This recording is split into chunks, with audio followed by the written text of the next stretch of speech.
इस वीडियो में हम चर्चा करेंगे शिव पुराण श्री सतरुद्र संहिता।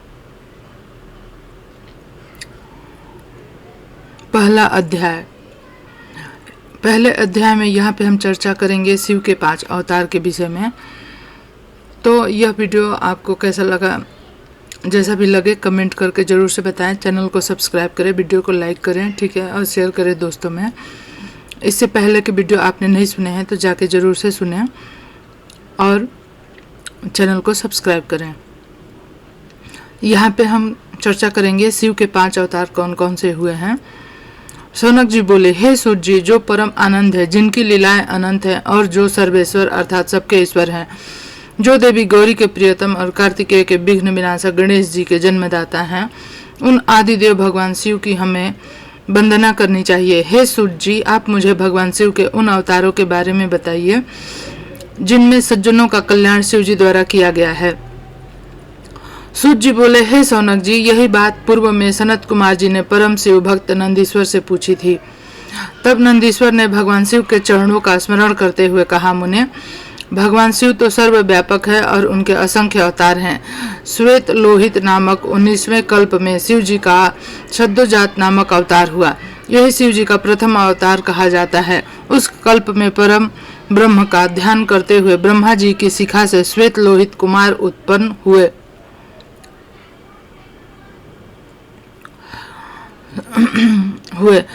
तब सद्योजात को शिव अवतार जानकर ब्रह्मा जी प्रसन्नता पूर्वक उनका बार बार चिंतन करने लगे।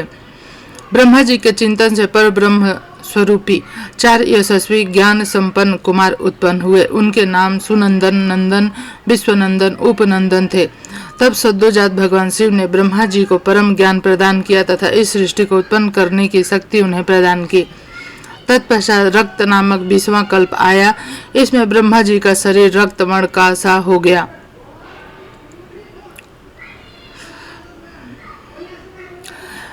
तत्पश्चात रक्त नामक 20वां कल्प आया। इसमें ब्रह्मा जी का शरीर रक्तवर्ण का हो गया। इस प्रकार ध्यान करते हुए उनके मन में अचानक पुत्र प्राप्ति का विचार आया। उसी समय उन्हें एक पुत्र प्राप्त हुआ।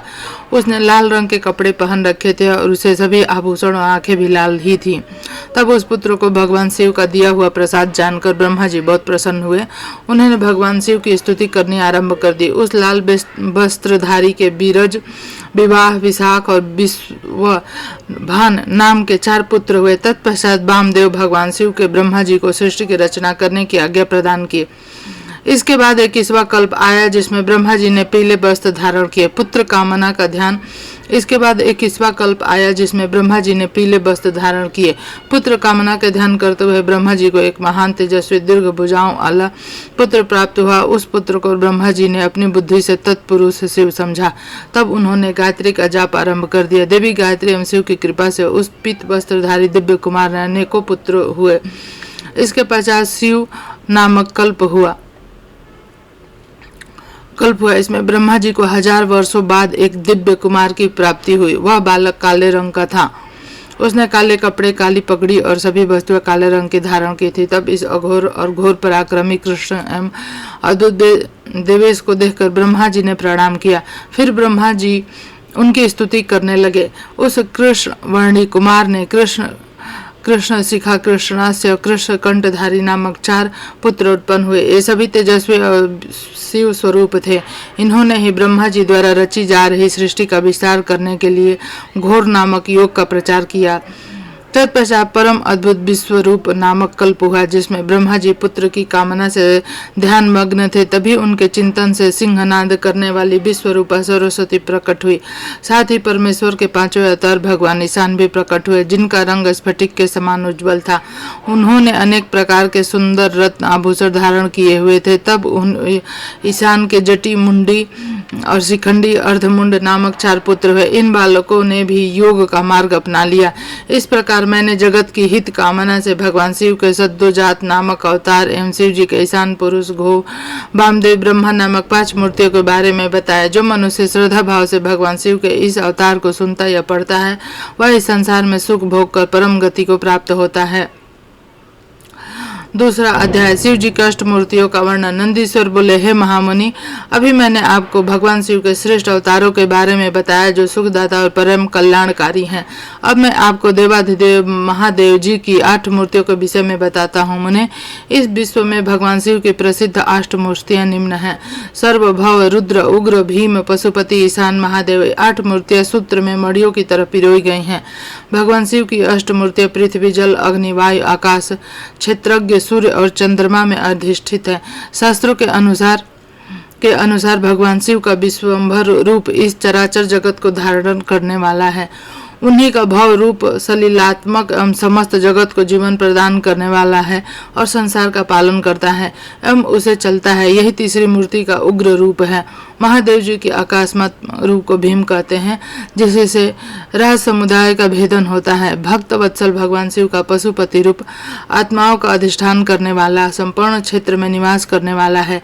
यही पशु एवं जीवों के पास को काटने वाला महादेव जीव का इस संसार को प्रकाशित करने वाला सूर्य रूप ईशान है और यही आकाश में फैला हुआ है। भगवान शिव का अमृतमय रश्मियों वाला और संसार को तृप्त करने वाला रूप महादेव के नाम से पुकारा जाता है। आत्मा देवाधिदेव भगवान शिव का 8वां मूर्ति रूप है और अन्य मूर्तियों की व्यापिका है। भगवान शिव के इष्ट अष्ट मूर्ति स्वरूप के कारण ही पूरा संसार शिवमय है।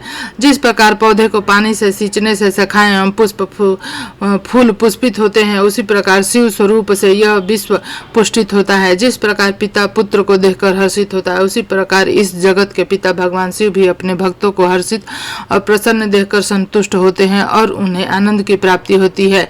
इसलिए हमें सदैव भक्ति भाव से उनकी प्रसन्नता हेतु कार्य करना चाहिए। तीसरा अध्याय अर्धनारीश्वर शिव।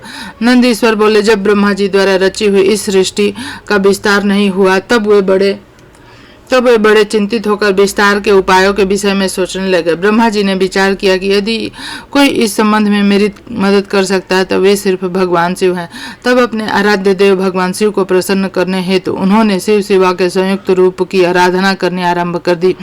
उनकी स्तुति से प्रसन्न होकर भगवान शिव उनके सामने प्रकट हुए। बोले, हे ब्राह्मण, कहो आपको क्या चाहते हो, अपने मनोरथ के विषय में बताओ ताकि मैं उसे पूरा करने में तुम्हारी मदद कर सकूं।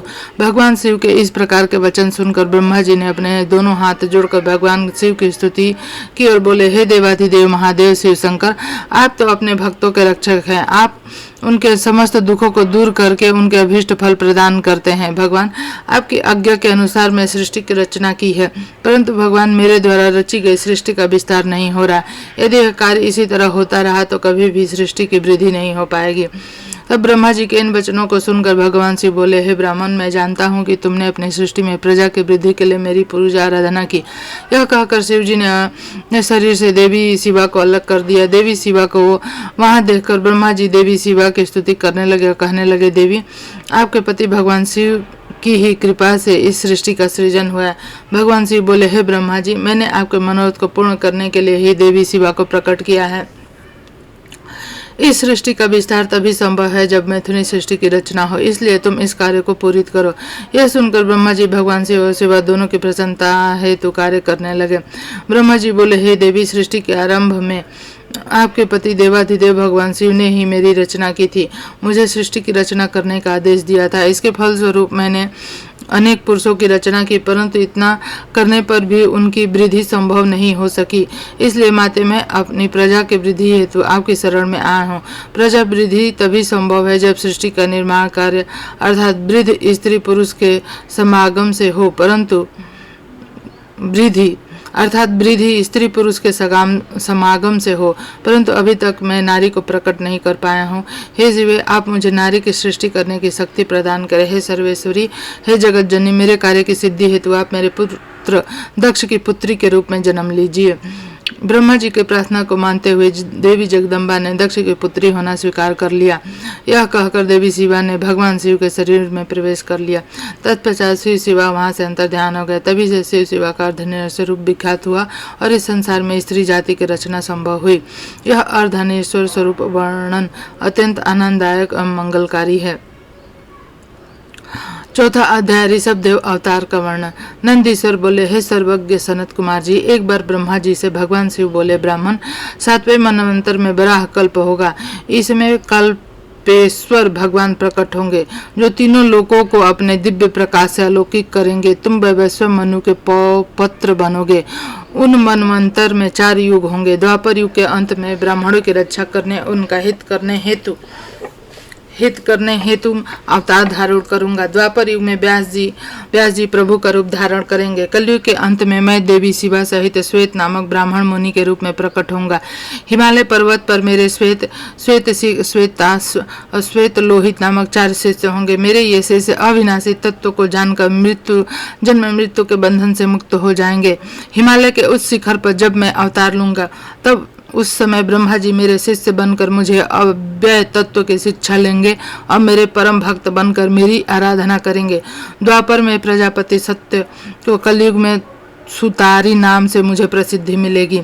उस युद्ध में दुबुम्भी, सतरूप, त्रिशिक और केतु आदि वेदों के ज्ञाता मेरे प्रिय शिष्य होंगे। मेरे ये शिष्य ध्यान और योग के माध्यम से शिवलोक को प्राप्त करेंगे। द्वापर के तीसरे चरण में व्यास जी भार्गव के रूप में अवतरित होंगे और शिवलोक के पास दमन नाम से प्रसिद्ध होंगे। मेरे विश्वकादि नामक 4 पुत्र व्यास जी के शिष्य होंगे, जिन्हें मैं दृढ़ निवृत्ति का उपदेश दूंगा। तत्पश्चात तो चौथे द्वापर में अंगिराज व्यास होंगे और मैं सुहोत्र नाम से प्रकट होऊंगा। मेरे 4 पुत्र होंगे और वे चारों महात्मा बन जाएंगे। मेरे ये चारों पुत्र सुमुख, दुर्मुख, दुर्दुर्भ और दुर्तिक्रम नाम से विख्यात होंगे। 5वें द्वापर में व्यास जी सविता नाम से प्रसिद्ध होंगे और मैं कंक नामक योगी का महान तपस्वी होऊंगा। तब मैं व्यास जी की सहायता करूंगा और उन्हें अर्थ मुक्ति के मार्ग का आश्रय दूंगा। 9वें द्वापर आने पर व्यास जी सारस्वत होंगे। तब मैं स्वयं ऋषभ नामक अवतार धारण करूंगा।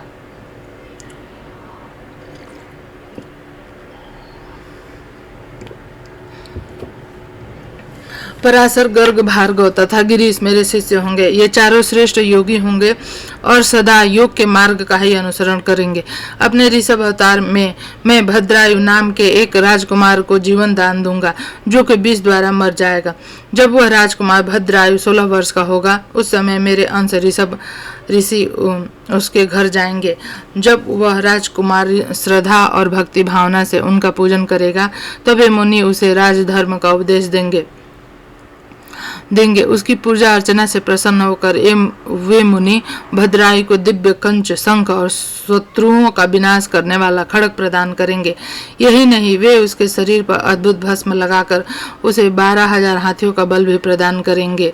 इस प्रकार भद्रायु को अनेकों वरदान और दिव्य वस्तुएं प्रदान करने के पश्चात वे वहां से चले जाएंगे। तब भद्रायु रिपु गणों को उद्धार में हराकर कीर्तिमालिनी नामक परम सुंदरी कन्या से विवाह करके धर्म पूर्वक राज करेगा। यही ऋषभ नामक 9वां अवतार है। ऋषभ चरित्र परम पावन। तब भद्रायु रिपुगणों को युद्ध में हराकर कीर्तिमालिनी नामक परम सुंदरी कन्या से विवाह करके धर्म पूर्वक राज करेगा। यही ऋषभ नामक 9वां अवतार है। ऋषभ चरित्र परम पावन, महान और स्वर्ग यश आयु प्रदान करने वाला है। 5वां अध्याय, शिव जी द्वारा योगेश्वरों का अवर्णन। शिव जी बोले, ब्राह्मण 10वें द्वापर में त्रिधामा नामक व्यास मुनि होंगे, जो हिमालय के उस शिखर पर भृंगु नामक स्थान पर होंगे। उस अवतार में भी मेरे भृगु, बलबंधु, नरामित्र और केतु श्रृंग नामक 4 तपस्वी पुत्र होंगे। 11वां द्वापर आने पर त्रिवृक नामक व्यास होंगे और मैं कलिंग में गंगा के द्वापर में तप नाम से प्रकट होऊंगा और लंबोदर, लंबाद, केशलंब और प्रलंब नामक मेरे 4 पुत्र होंगे। ये चारों दृढ़वर्ती होंगे। तत्पश्चात 12वां द्वापर आएगा। इसमें सत तेजा मुनि व्यास होंगे और मैं अत्रि नामक अवतार धारण करूंगा। उस समय सर्वज्ञ, समबुद्धि, साध्य, सर्व नाम के मेरे 4 पुत्र होंगे। महायोगी होंगे और निवृत्ति के मार्ग का अनुसरण करेंगे।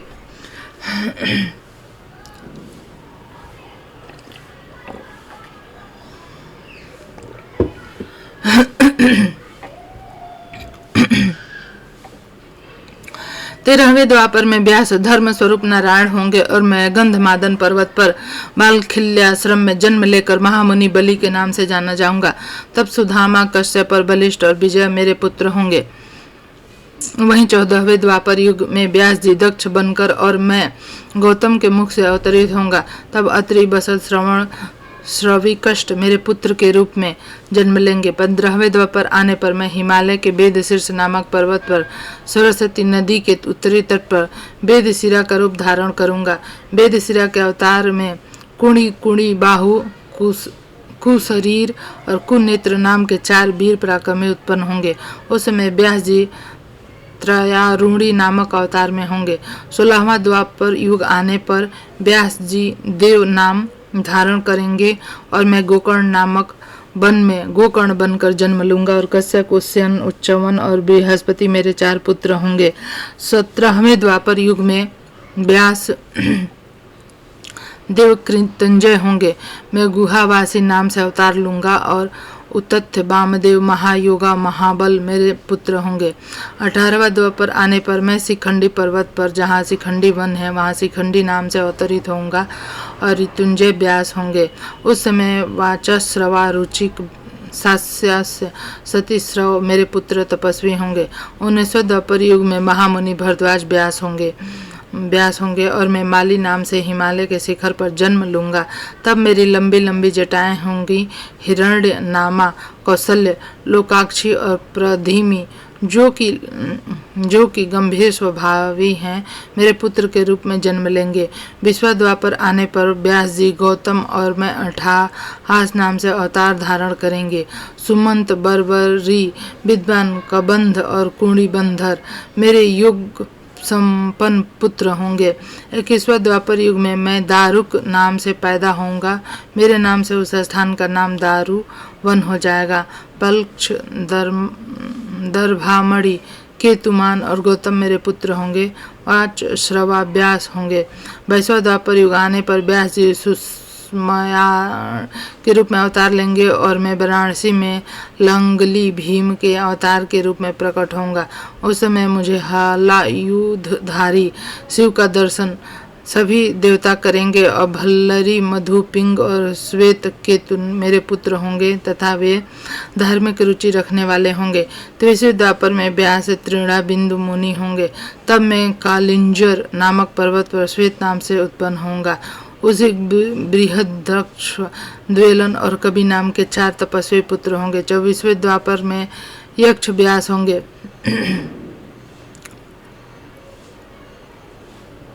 मैं भी सूली नामक महायोगी के रूप में जन्म लूंगा। शालिहोत्र, अग्निवेश, युवनाश और सरद्वार मेरे पुत्र होंगे। जब 25वां द्वापर युग आएगा उस समय शक्ति नाम से व्यास अवतार धारण करेंगे और मैं मुंडीश्रव नाम से प्रकट होऊंगा। 26वें द्वापर में पराशर व्यास होंगे और मैं भद्रवट नगर में सहिष्णु के रूप में अवतरित होऊंगा। 27वां द्वापर आने पर मैं सोम शर्मा नाम से प्रभास नामक तीर्थ में अवतार धारण करूंगा। उस समय व्यास जी जातुकर्ण नाम से प्रसिद्ध होंगे। 28वें द्वापर युग में भगवान श्री हरि विष्णु पराशर के पुत्र के रूप में जन्म लेंगे और उनका नाम कृष्ण द्वैपायन व्यास होगा। उस समय श्री कृष्ण अपने 6ठे अंश से वासुदेव के पुत्र के रूप में जन्म लेकर वासुदेव नाम से जगत प्रसिद्ध होंगे। तब मैं लकुली के नाम से प्रकट होऊंगा। इस प्रकार देवादिदेव भगवान शिव ने मनवंतर के चतुरायुगों के योगेश्वरों का वर्णन किया।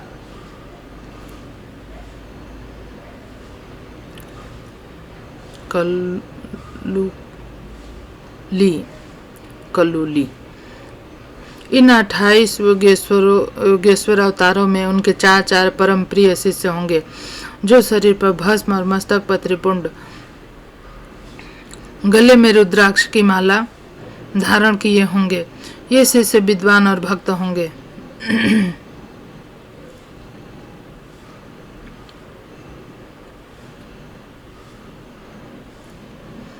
नंदिकेश्वर अवतार। सनत कुमार जी ने पूछा, हे प्रभु,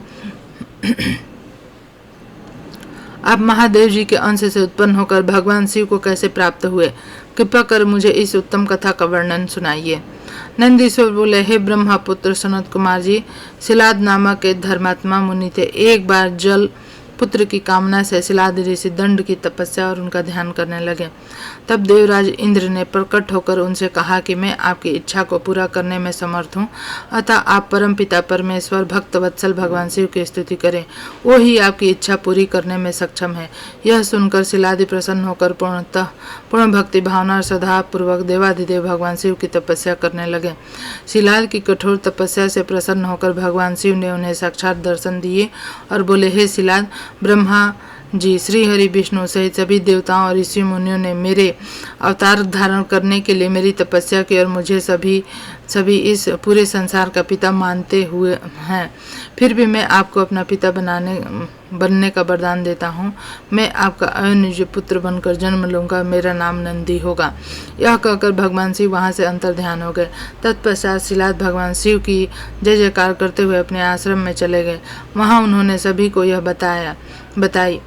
कुछ समय उपरांत मेरे पिता शिलाद यज्ञ भूमि को सही कर रहे थे। उसी समय मैं भगवान शिव की आज्ञा से उनके शरीर से उत्पन्न हुआ। तब चारों ओर प्रसन्नता छा गई।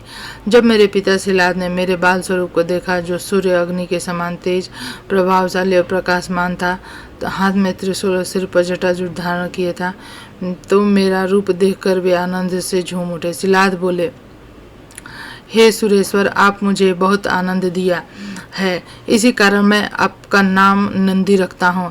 तब मेरे पिता अत्यंत प्रसन्न होकर भगवान शिव की स्तुति करने लगे। तत्पश्चात वे अपनी कुटिया में चले गए। उस कुटिया में जाकर मैंने अपने इस रूप का त्याग कर दिया, साधारण बालक की भांति रहने लगा। तब मेरे पिता शिलाद ने मेरे नामकरण सहित संस्कार पूरे किए। 5 वर्ष का होने पर मुझे संपूर्ण वेदों का अध्ययन कराया गया। जब मैं 7 वर्ष का हुआ तो देवाधिदेव भगवान शिव की आज्ञा से मित्र और वरुण नामक मुनि मुझे देखने मेरे आश्रम आए। मेरे पिता शिलाद ने उन दोनों को उत्तम आसन पर बैठाया, उनकी बहुत आव भगत की। तब वे दोनों मुझे बार बार निहारने लगे। कुछ देर पश्चात वे मेरे पिता से बोले, हे तात, तुम्हारा यह पुत्र इतनी छोटी आयु में सब शास्त्रों का ज्ञाता हो गया। लेकिन इसकी आयु तो बहुत कम है। इसके जीवन का तो मात्र 1 वर्ष शेष रह गया है। तब उन दोनों की बातें सुनकर मेरे पिता शिलाद अत्यंत दुख से भर गए, रोने लगे। अपने पिता को इस प्रकार दुखी देखकर नंदीश्वर ने उनसे प्रश्न किया। वे पूछने लगे, पिताजी, आप किस कारण इतना दुखी हो रहे हैं? तब पिता शिलाद ने मुझे मेरी अल्पायु के विषय में बताया। तब मैं बोला, हे पिताजी, आप इस प्रकार दुखी न हो। मुझे देवता, दानव, यक्ष, गंधर्व, काल, यमराज या कोई भी मनुष्य नहीं मार सकता। मेरी अल्पायु में मृत्यु नहीं होगी। मेरे इस प्रकार के वचन को सुनकर मेरे पिता शिलाद ने पूछा कि पुत्र, तुमने ऐसा कौन सा तप किया है या तुम्हें ऐसी कौन सी शक्ति प्राप्त हो गई है जो तुम ऐसा कह रहे हो? तब मैंने कहा, हे पिताजी, मैं भगवान शिव की आराधना और स्तुति से ही मृत्यु को दूर भगा दूंगा, आप चिंता न करें। यह कहकर नंदी के पिता शिलाद को प्रणाम किया और वह स्वयं वन की ओर चल दिए। 7वां अध्याय, नंदी को वर प्राप्ति और विवाह का वर्णन। इस विषय पर चर्चा हम अगले वीडियो में करेंगे। यह वीडियो आपको कैसा लगा कमेंट करके जरूर से बताएं। चैनल को सब्सक्राइब करें, वीडियो को लाइक करें और शेयर करें दोस्तों में। धन्यवाद।